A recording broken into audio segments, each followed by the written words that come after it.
Time now for The Real Estate Connection with Stephen Theard, a realtor and certified probate and real estate specialist. Whether you're a first-time homebuyer or a seasoned investor looking to downsize, move up, or refinance, this program is for you. Our house in the middle of our street. Something tells you that you've got to move in the middle of our... From probate sales to landscape design to home repairs and maintenance, this is your weekly look into all things real estate.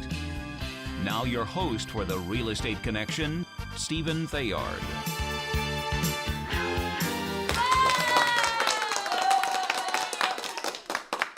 Hey, everybody. Welcome to the show. Welcome to another episode of The Real Estate Connection, sponsored by Good Patriot Realty, a salute to home ownership. Hey, I want to thank you for joining me on another episode of the podcast today. If you are not subscribed, please go to Apple Podcasts and subscribe there. That way you'll never miss another show. If you are watching on YouTube later, because it's going to be uploaded, hit that like and subscribe button so you never miss another episode as it gets uploaded, and so you'll always be in the know about the show. All right. Okay, so today's topic, we're going to be talking about something interesting I'm learning and you're learning with me. But before we get started, I just want to say this show is for educational purposes only. This is not investment advice. Please speak with a professional investment advisor about any decisions you may make regarding the information you hear today. But what are we going to tackle? Well, real estate, of course, because that's what the Real Estate Connection covers, but something different that is connected, but not exactly the same as going out and buying residential real estate or even commercial property. We are going to talk about a little thing called the Real Estate Investment Trust, as they have acronymed it to be a REIT. So if you're like me, you've probably been around the block and you've probably saved some money, done some investing in your life, and you may have been in some circles and heard this term tossed around from time to time, and you politely smile and nod. But you're like, what's that? And so, but life takes you off in another direction and you really don't investigate it. Well, today is your day. We are going to go over what a real estate investment trust is. Now, if you do have questions about regular real estate, whether it's listing a home or selling a home or buying an investment property for yourself, please do not hesitate to call me, Stephen Theard at Good Patriot Realty, at 408-472-0817. Again, 408-472-0817. I'd be happy to help you with any of your real estate related needs, whether it's wet or dry, because in California, we have been getting a lot of rain and snow. So let's jump right in. So I did some research before tackling this podcast, and I wanted to share what I found. So I was on a website called investment.gov. And it basically just jumps into what is a real estate investment trust. And it goes to say that real estate investment trusts allow people to invest in large scale income producing real estate.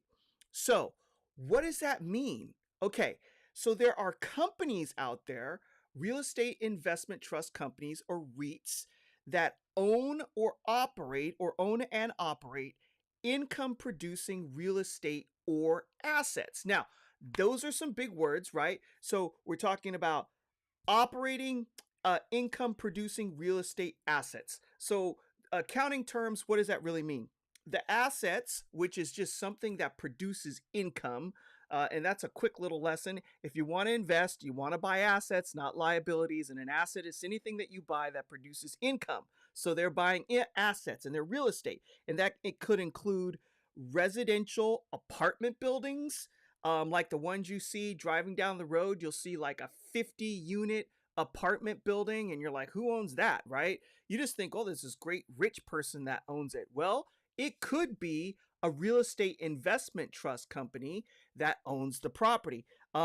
Retail shopping malls, from small strip malls to your large 1980s style huge shopping malls that have anchor tenants like Macy's or Nordstrom or Target or Walmart's.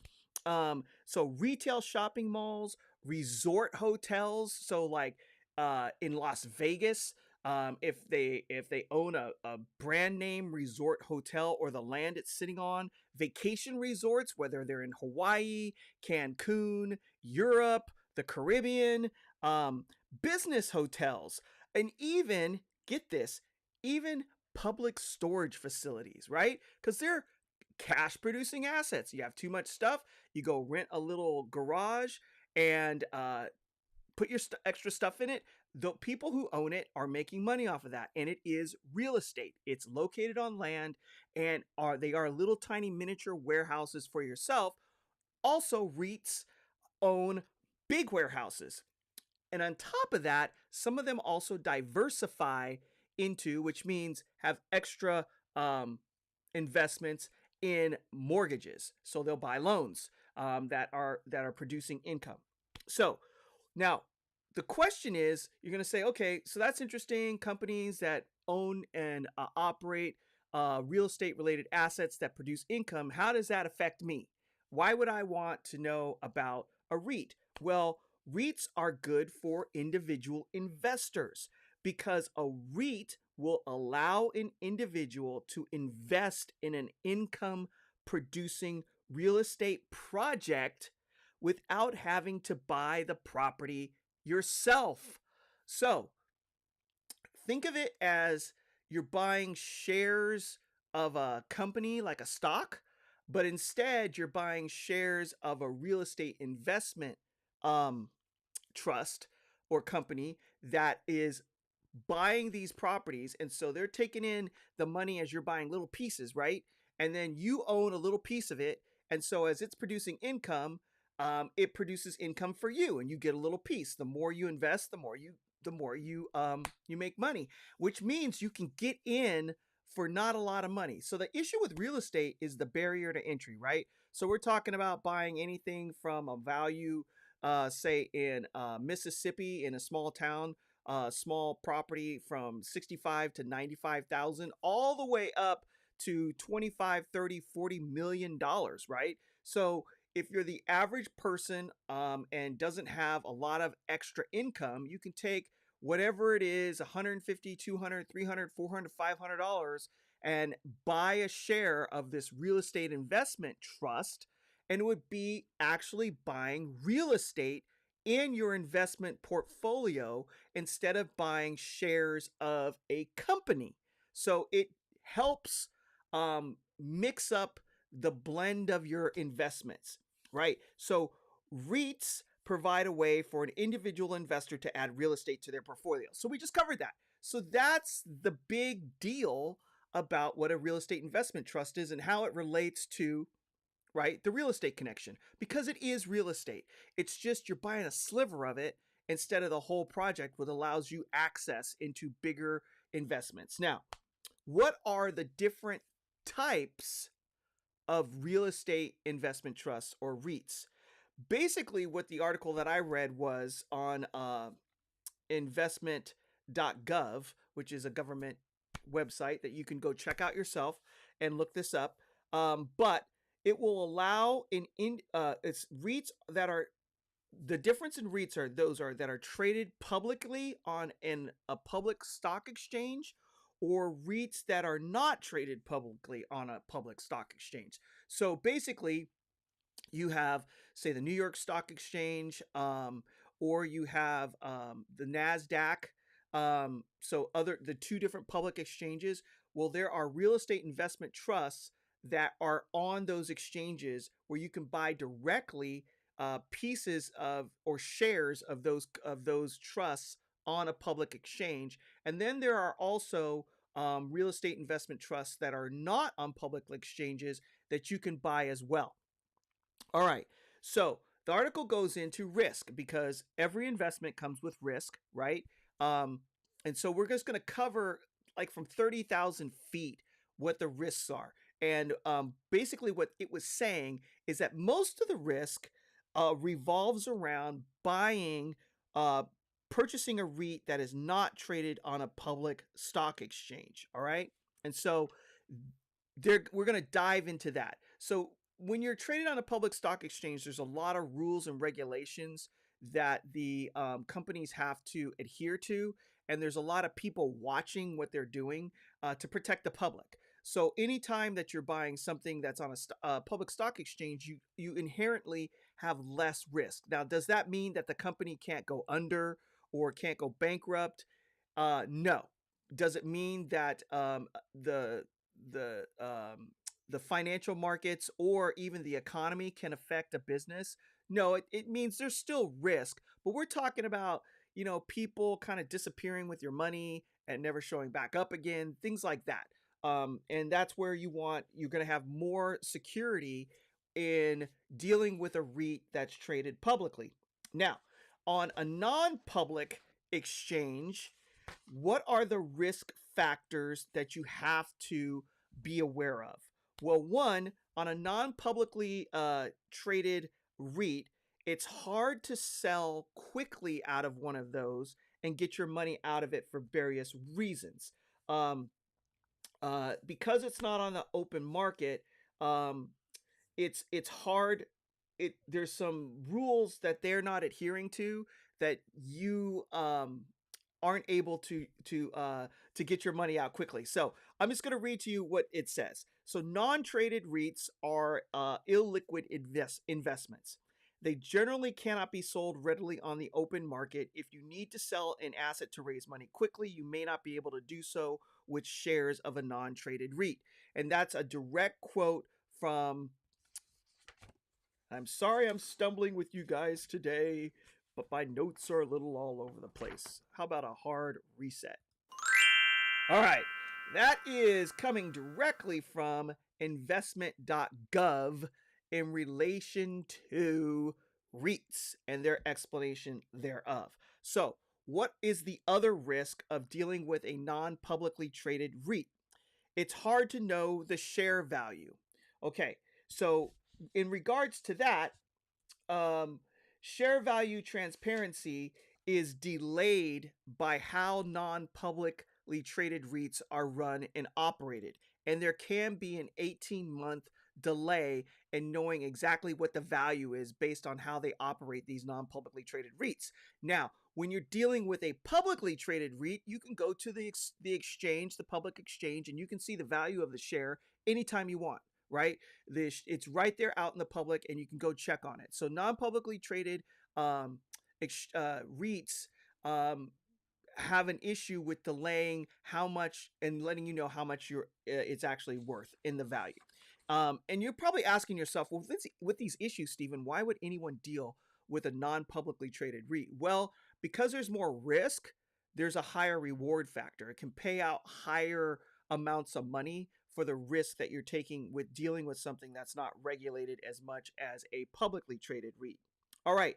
Also, for dividend payouts, which basically a dividend is, these real estate investment companies, they go and invest into these real estate projects, and all the money that's made from the profit is then distributed out to shareholders, okay, after expenses and all that kind of stuff. So we're talking about profits or gains. It's distributed out to shareholders, and that is what's called a dividend. The profit is then divvied up to all the different shareholders based on how many shares you hold, and you make money that way off the dividend. So when you're dealing with non-publicly traded REITs, um, they have they tend to go beyond exceeding the funds from their actual operations. Um, and start digging into some investment capital to pay out higher dividends, which then makes them not have enough money sometimes to purchase the next project. So then that is some more risk you're dealing with when purchasing a non-publicly traded REIT. And forgive me for stumbling a little bit here because I'm learning just as you guys are learning. I'm just passing along the information and I'm trying to get my arms wrapped around it, and hopefully you'll bear with me and forgive me for not having this knowledge just dripping out of the top of my head. All right. Also, issues with non-publicly traded REITs are that they hire external managers instead of hiring employees working from within. And sometimes based on relationships, that can create some conflict of interest in regards to how the REITs are being managed. So, basically what it's saying is you're better off dealing with a publicly traded REIT. It may not pay out as much, but you kind of have less headache and much less risk when you're dealing with a REIT that is on the exchange. Now, how do you buy and sell REITs? Great question, right? So you're like, okay, Steven, you piqued my interest. I can get into investing in real estate in these massive projects anywhere in the United States or maybe even the world, right? Depending on where these companies are investing. You could drive by the large shopping mall in your town and you could say, hey, I own a piece of that mall, right? It's kind of cool. So how do I get in? Well, brokers. Just like in residential real estate, you go through a broker. And just like we do when we're doing investments with other types of stocks and bonds, right? You may use a broker to help you buy into a stock. So the same thing happens with real estate investment trusts is you go through a broker. And you can buy all kinds of different types of real estate investment trusts. So you can deal with buying it directly. You can go through a fund, or you can go through a funds that are or through ETFs as well. So it's kind of like a big opportunity for you if you want to get involved in investing in real estate and you just can't go out and buy a house or a duplex or other things. All right. So how are the profits or dividends taxed when you receive them, right? So the article says that most REITs pay 100% of their taxable income to their shareholders. And so then the shareholders are responsible for paying taxes. They usually fall within the category of capital gains. And again, I am not a CPA, so do not take this as tax advice. Please, please, please contact your tax professional. But basically, the article is saying that they're taxed as capital gains. And so that's how you would be paying taxes on the profits that are coming in from the dividends that you're getting from a real estate investment trust. So I hope that helps. If you've at all been curious about real estate investment trusts, that's the information that I was able to find pretty quickly online in regards to what they are. And if you go to investment.gov and type in the search bar real estate investment trust, you can pull up this article for yourself as well, so that you can read it and read it over and over and over again. If you want a link to it, send me an email at info@realestateconnectionradio.com. That's info@realestateconnectionradio.com.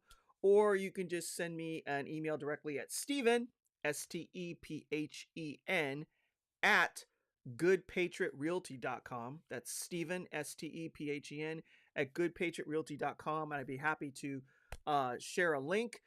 This podcast will be up as a blog post on my website at goodpatriotrealty.com, and will be distributed out to Podbean, Apple Podcasts, there you go, iHeartRadio, and Spotify for your listening pleasure. So with that, we're going to just go off into the sunset for today. I'm a little nervous today because whenever I do new content that I'm still learning about, I always feel like I should have this down, and I'm just basically sharing with you what I'm reading. There's more detail in there, but again, go ahead and uh, let your fingers do the walking to investment.gov and type in REITs, and then you can get more 30,000 foot knowledge. And once you kind of make that decision, then go ahead and do some more research and decide, how you want to invest. Call your personal investment advisor and say, hey, you know what? I want to diversify my portfolio. I want to get into real estate investment trusts. Which ones do you recommend? Do you recommend funds? Do you recommend ETFs? And then they will be able to point you in the right direction. And then you not only can own stocks and bonds, but you too can own real estate. All right. And with that, I'm going to leave you with this. Be strong and courageous. Do not be afraid. Do not be discouraged, for the Lord your God will be with you wherever you go. If you have any questions about residential real estate, whether you're looking to buy or sell for either moving up or moving down purposes, or maybe you're looking to retire or buy an investment property, please give me a call, Stephen Theard with Good Patriot Realty at 408-472-0817. Again, 408-472-0817. And please make any comments that you'd like, and even suggestions that you'd like to see, like to hear on the podcast in the future, topics that you would like to see covered. I would be happy to entertain that and do that for you, because I'm here to serve. My main goal in life is to serve the community and provide services that are going to be blessings to you. So with that, God bless you. God bless the United States of America. Stay dry and out of the storms if you're in California. And what a blessing that we have for this weather. And we'll see you the next time on the Real Estate Connection, sponsored by Good Patriot Realty, a salute to home ownership. This has been The Real Estate Connection with Realtor and Certified Probate and Real Estate Specialist Stephen Theard. Licensed Cal BRE number 0170019. For more information on this program, visit realestateconnectionradio.com. To contact Stephen directly, call 408-472-0817 or email info@realestateconnectionradio.com. And be sure to tune in next week at this time for The Real Estate Connection.